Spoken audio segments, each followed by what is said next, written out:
Hello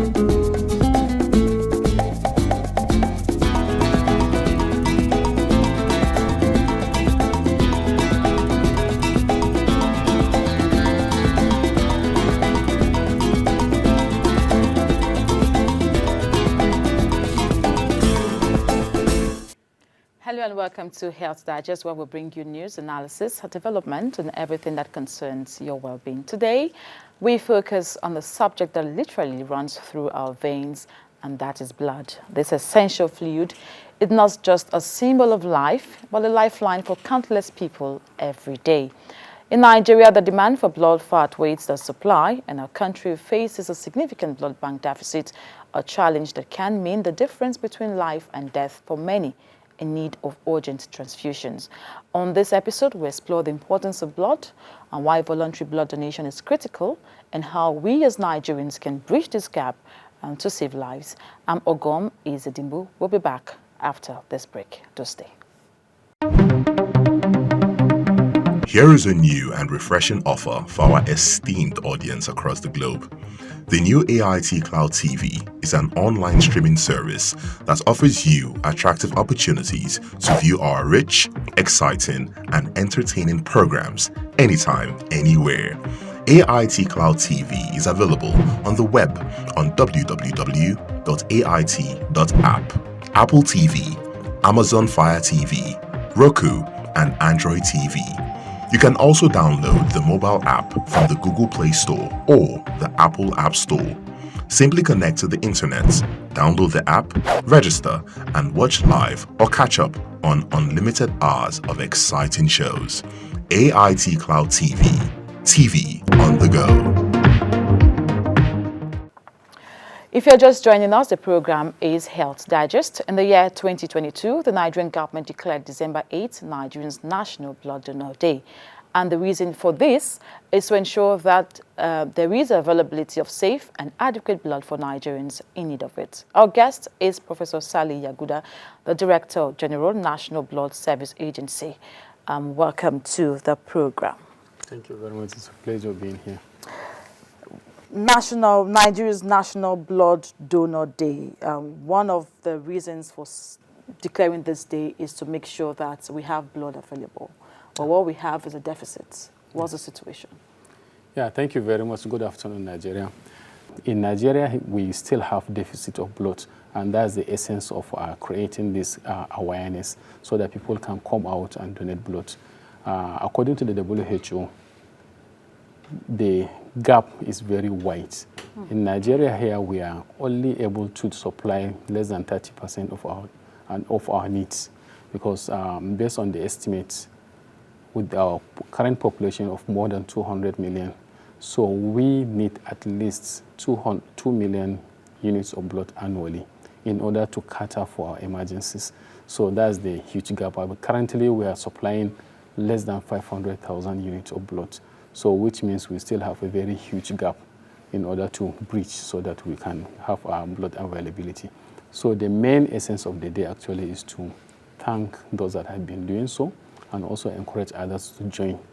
And the whole program, we split it in such a way that is this year we are, instead of just gathering in one place and doing the usual celebration that we see all over, but this year we decided to go into the community. For over the whole of the week, we have been moving from one community to another, encouraging people to come out and donate. And these activities are actually going on concurrently across the country in all our 6 regional offices, as well as the other state offices. So the activities are actually going on everywhere in the country. What could be the reason behind our blood deficit in Nigeria? Lack of awareness. That's the major. Just because people don't come to donate freely? Yes, that's the major reason. Even though we have other contributing factors like the facilities, lack of adequate storage facilities, lack of adequate power supplies in some areas, more especially in the rural areas. But majorly is that of awareness. So if people come out to donate freely, then we will be able to achieve our mandate. Like we all know, there are basically 3 types of blood donors. Those that come out to donate freely, and then the second category are those that are only donating blood when their loved ones, relatives are sick and they are in need of urgent blood. That's the only time you see people going to the blood bank to donate blood. So, and the third category is those that is highly discouraged, even though the second one is also discouraged. The third one are paid donors. So in Nigeria, we solely, largely rely on those that are called family replacement donors. So that's why we are trying to encourage people and increase the awareness among the populace. So we have been, like I said earlier, we have been moving from community to community, from one religious body to another, in order to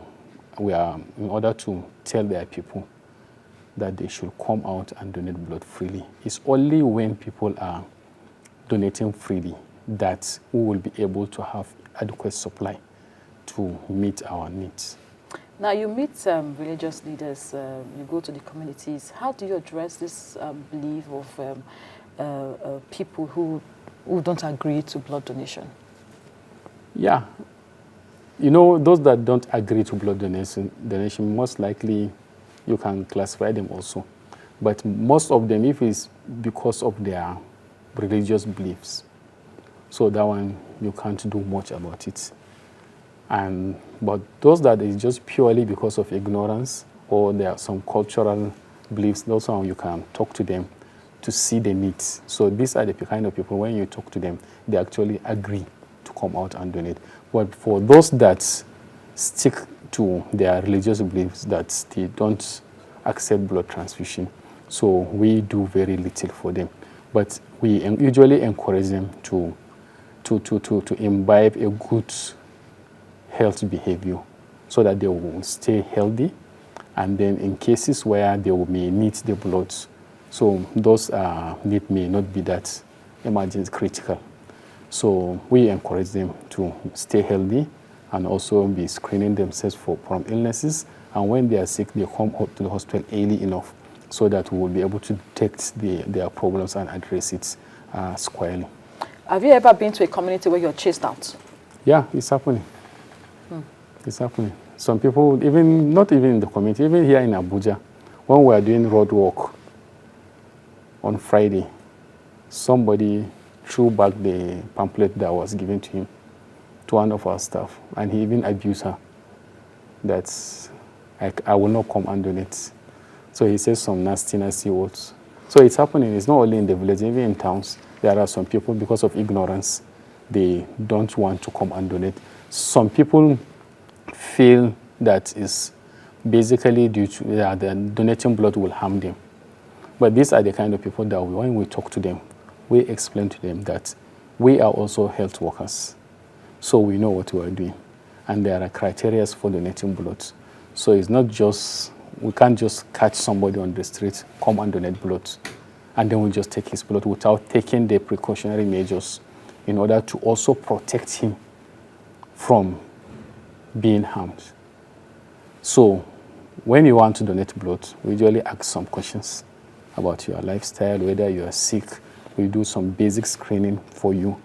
We have to make sure that if we take that blood from you, it will not be harmful to you. We have had some instances where somebody will donate blood. Immediately after donating, he will collapse. And then after collapsing, we have to give him back his blood. So it has happened.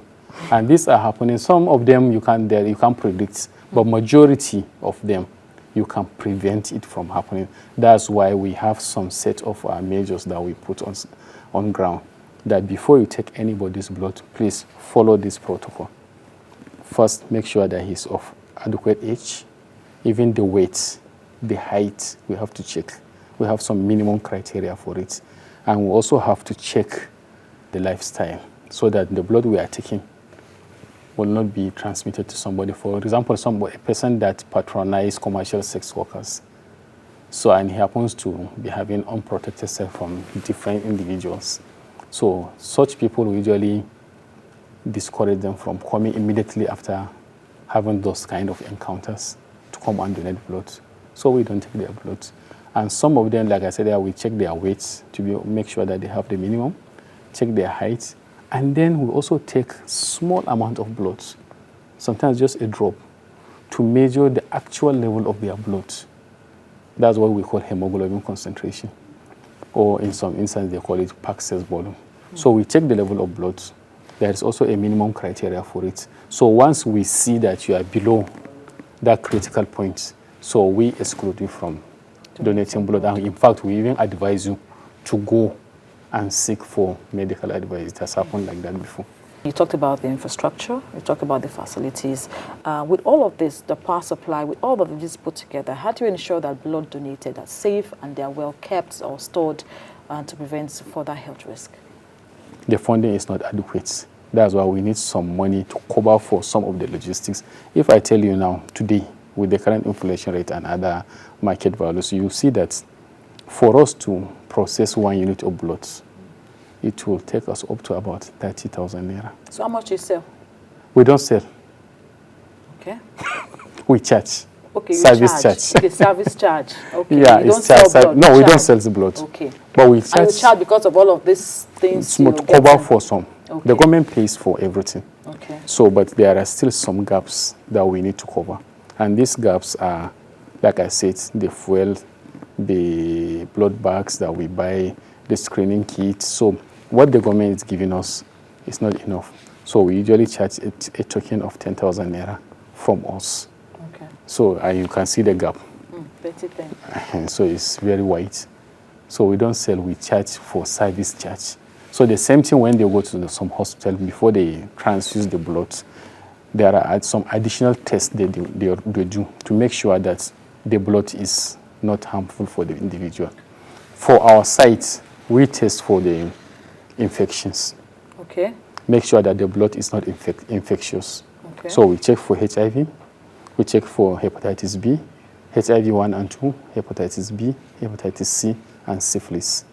These are the 4 mandatory tests that we do, okay, according to the WHO and the Federal Ministry of Health. So we pay for all these things. So we screen, we do what we call blood grouping. So when the hospital comes to us, want to collect blood for a patient, for example, the patient is blood group O, and we are giving him blood group O. So by the time they take it to the hospital, they don't just go and transfuse. Okay, they run so another they test? run another test, not what we did, but they Okay. will have to do what we call compatibility testing. The compatibility testing is to mix the blood from the donor and the patient's blood outside the patient's body to make sure that there is no harm and the blood is compatible. So there are some tests that we do in the lab. So at that point, if the blood is not compatible, what happens? They have to take that? it back. Take it back to your agency? Yes. And so will the person be refunded? No, we'll give him another one. Okay, you exchange. Yes. Okay. Okay. So there's compatibility tests that we do. Okay. So this one is done at the hospital level, because for each individual, that's why now we are trying to bring in some technology to it. Okay. Like for example, there is what we call type and keep. So it's all electronic. What we are trying to do now is we are moving digital. First, we collect all our donors. Once they come, we type them. That is what we call extended typing. So what we do that one, we now keep it in our system, so that in future when somebody comes to collect blood for a patient, so all we need is if that patient also to be typed, so that we now take the blood that is actually compatible and then give him. So that means they don't need to do a further test. They don't need to do further again tests. At the hospital. Yes. So that's what we call electronic blood banking. So we are currently in the process of bringing that on board. Okay. So we have finished almost the software, and we are trying to test run it here in Abuja with some few hospitals to see the effectiveness or otherwise of the system. So once we are satisfied that the system is okay, then we now roll it out to other states. To all the country. Yeah, okay. because by law, by our act, we are actually mandated to regulate blood transfusion in the whole country, be it public or private facility. So we have the mandate to go in and make sure that they are doing the right thing. So what is your agency doing to regulate private blood banks? Because that's what I said before. Our mandate is to regulate blood transfusion in all blood establishments, whether federal, state, or local government, whether public owned or private. So we have the mandate. So like I said earlier, first we are calling all on the blood establishment, whether public or private, to come to us and register on their own. So once they register, we know what you are doing. So we will now come to your facility, inspect the facility. We do what we call certification to make sure that you have attained the minimum requirement for operating a blood transfusion service. We categorize them into three. We have the primary, secondary, and tertiary. So for the primary, they don't do anything. They just come and collect blood from us, cross-matching another lab, and then just transfuse. So that, even that one, we have to make sure that you have the minimum requirement. Then after that, the secondary facilities are those that can do some basic tests. Like I said earlier, they just come and collect blood from us and run their blood grouping, cross-matching, and then transfuse. Then the tertiary one are the ones that do the other extended, more specialized testing. So that's what we do. So for the private facilities, like I said earlier, we are now currently mapping out all the blood establishments in the country. So once we have a data record of all the blood establishments in the country, then we'll now start going around to make sure that each and every hospital is abiding by the set out minimum requirement. So will this curb illegal blood sales to do here? Yeah, it will cop it out, definitely. Yeah, very sure of that. Yes. And we have a task force that was established by the Federal Ministry of Health. And in that task force, apart from us, from the agency, we also have representatives of all the security agencies in the country, as well as NAFDAC and all the other relevant agencies. So that task force, their mandate is to make sure that all the blood establishments are abiding by the policies and the regulations set out by the agency. As it is right now, if I need blood, I need to access blood, will I get some? Yes. From your agency? Yes. Because I've had issues where people have come to complain. Sometimes they call me, Ogom, please help us, we're in need of blood. Okay, say, okay, call this number, call that number. And they come back and say, those your people. That is always what they say. Those your people. Yeah. So what is actually the problem? Yeah, we cannot shy away from accepting that there are some irregularities in some places. Okay. But one thing is that we can't be everywhere. We have our center here in Abuja. We have one center here in Abuja. And we have, in each of the geopolitical zones, we have one zonal office. And we are also opening some state offices. By the Act, each state is supposed to establish its own blood transfusion service. And each state of the country. To be regulated by the national? To be regulated by the national. Okay. So, but the problem we're having, some states are really reluctant in doing, either because of the funding or whatever, I don't know. But our mandate is to make sure that in each and every state of the country, they are doing the right thing. So currently, it's only Lagos State that has a fully functional state blood transfusion service. So now come back to your question whether when you need blood and what you should do. Once you get to our office, provided that you have doctor's prescription. Do people come without prescription? Yes, because some people do it verbally. For example, a patient is lying in one hospital in need of blood. So instead of them to give him in written, this and this and this is the blood group that we need, they just tell him, okay, go to zone 3 and collect blood for your patient. Tell them that you need blood group A or B. And they will not go with any paper. So blood is a very well-controlled commodity. So you are supposed to come with doctor's prescription. In fact, any blood transfusion that is not prescribed by a registered medical practitioner, medical doctor, is a crime against the law of the country. Okay. It's written in the National Health Act of 2014. So if you check that Health Act, you will see that written black and white, any blood transfusion that is not prescribed by a registered medical practitioner.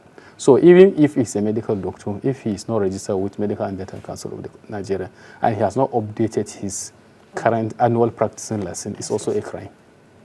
and it's liable by a jail term. So how do you confirm all of that when I come with a prescription and it's signed by a doctor? How do you Yeah, confirm? if it's signed by a doctor. And the person And does that's not why have, that's why now has I not said updated the license. yeah, no, we will come to that. Okay. It's gradual. Okay. Now we are trying to. That's why I say we can't do it without technology. So once we have a database, the MDCN has its own database. So it's very easy to check all these things.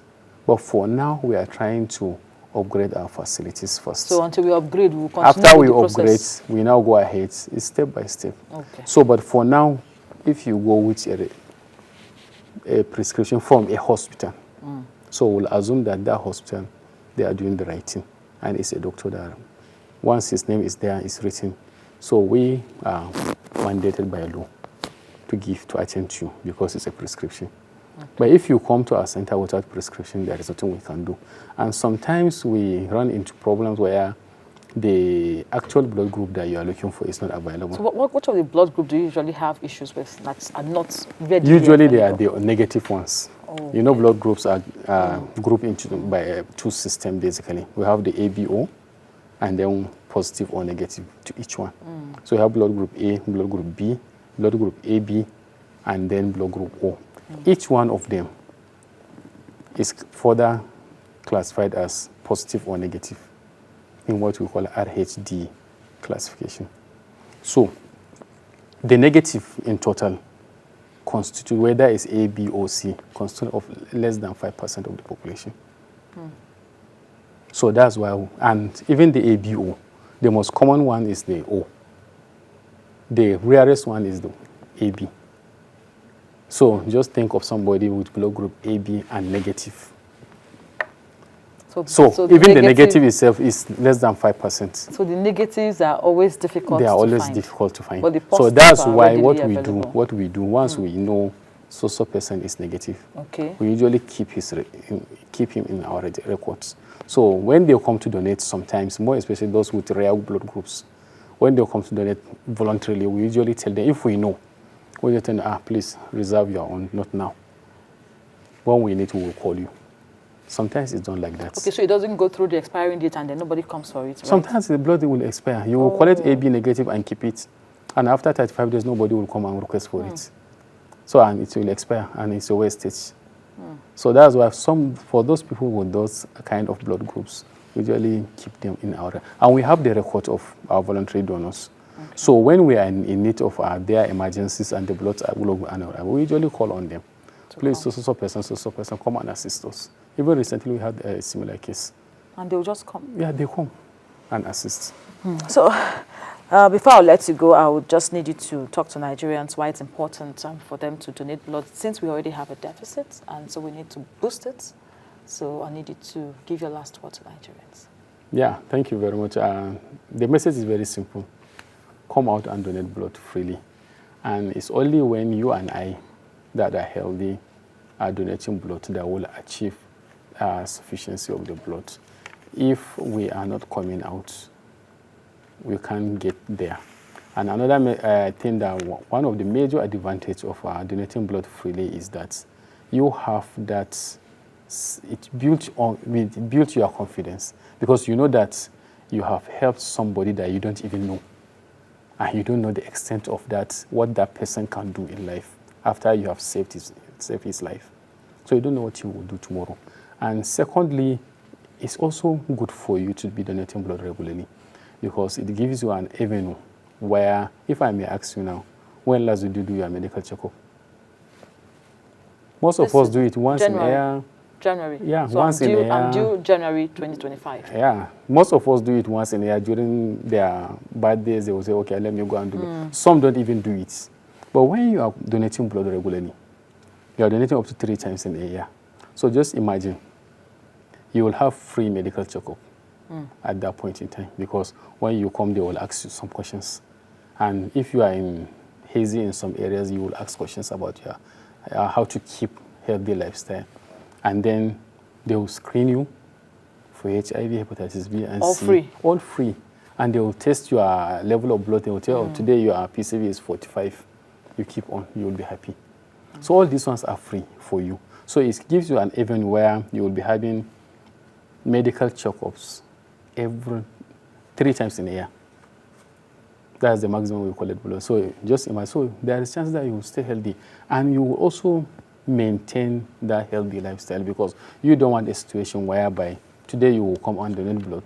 Tomorrow when you come back, they will tell you, Oga, your blood have issues. So it's kind of, so you will now try and keep that, maintain that healthy lifestyle, and which is also good for you. So it's a very wonderful experience to donate blood freely. Thank you very much. I've been speaking with Professor Sally Yeguda, the Director General, National Blood Service Agency. Thank you very much for being a part of our program today. Thank you very much. And that's our package today. Let's remember that the gift of blood is a gift of life. Every blood donated is a chance to save a life, a chance to be someone's hero. A Nigerian's blood bank deficit is a call to action for us all. Voluntary blood donation is not just a responsibility. It's an act of love, compassion, and humanity. Thank you so much for your time today. Until next time, stay safe and stay healthy. I'm Ogom Izidimbo.